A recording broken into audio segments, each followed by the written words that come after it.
এত কষ্ট করে আমাকে পড়াতে হবে না বিলাস। তাতে কি হয়েছে, তুমি একবার চাকরি পেয়ে গেলে তখন আমি তোমার টাকায় বসে বসে খাবো সুইটি। এই যে বিলাপ বাবু, আপনার স্ত্রীর রেজাল্ট দেখে আমাদের দপ্তর থেকে ওকে সরাসরি চাকরি দিয়েছে। সুইটি, তোমার গায়ে ঘামের গন্ধ।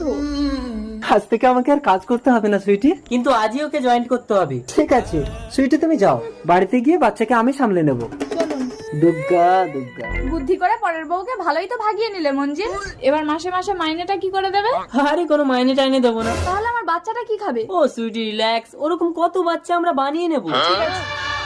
মা, আজ 2 মাস ধরে একটা বাচ্চার জ্বর সারাতে পারছেন না। আমি তো বললাম আমার স্ত্রী চাকরি করে আসলে আপনার সব টাকা আমি দিয়ে দেব। ওষুধে কাজ হবে না, ও যদি এক্ষুনি ওর মাকে না পায় তাহলে ওই বাচ্চাকে আর বাঁচানো সম্ভব হবে না। ডাক্তার বাবু, সুইটি। চলে এসো নিপা। এটা কে মঞ্জিল? ইউস